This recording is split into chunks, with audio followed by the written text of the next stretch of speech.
Olá, meu nome é Clara Eufrásio, eu faço parte da Iniciação Científica Júnior, a modelagem matemática aplicada na educação do ensino médio, uma ferramenta atual, e vou apresentar o meu trabalho sobre o recipiente que cabe todos os SARS-CoV-2 do mundo. O meu trabalho foi inspirado numa reportagem publicada pela BBC, em que um professor de biologia matemática, Christian Yates, afirmava que o volume total de SARS-CoV-2 no mundo caberia em uma lata de Coca-Cola e ainda sobraria espaço. E eu vou mostrar aqui como que ele chegou a essa conclusão.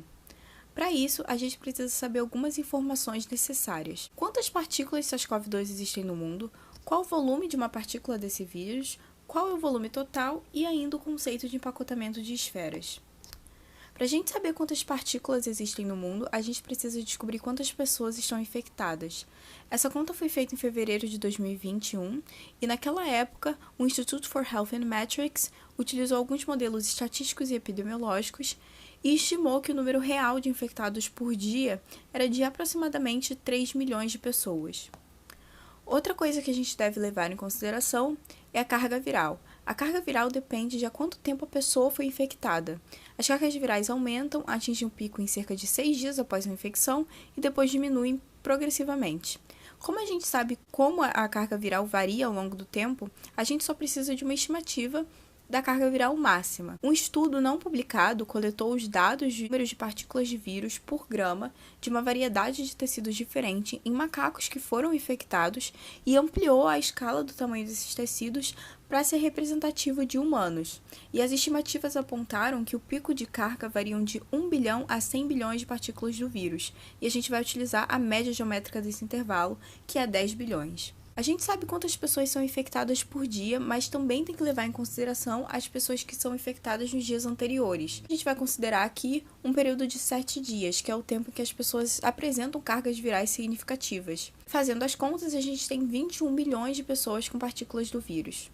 Agora a gente multiplica essa quantidade de pessoas pela carga viral e descobrimos que há 204 trilhões de partículas do vírus ao mesmo tempo. Mas qual é o volume de uma partícula do vírus? As partículas de SARS-CoV-2 são extremamente pequenas. As estimativas do diâmetro variam de 80 a 120 nanômetros. Então, a gente vai utilizar o valor médio dessa estimativa, que é 100 nanômetros, e utilizar a fórmula de volume de uma esfera para descobrir o volume das partículas.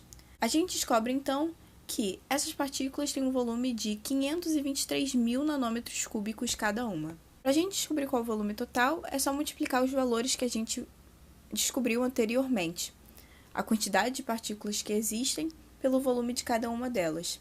Fazendo essa conta e convertendo para uma unidade significativa, a gente chega à conclusão que elas ocupam 110 ml. Mas a gente precisa lembrar que os vírus são em formas de esfera, e quando são colocadas juntas, elas não se encaixam perfeitamente.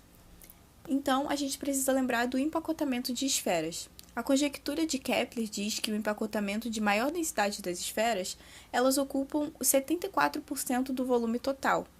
Fazendo a conta, a gente descobre que o recipiente tem que ter no mínimo 150 ml para conter todas essas esferas. A gente descobre, então, que o volume total das partículas de SARS-CoV-2 é equivalente a 150 ml. Colocando numa perspectiva em que todos entendam, a gente utiliza a lata de Coca-Cola, que tem 350 ml. A gente vê, então, que todas as partículas de SARS-CoV-2 cabem dentro dessa lata e ainda sobra bastante espaço dentro do recipiente. Assim concluo meu trabalho. Muito obrigada!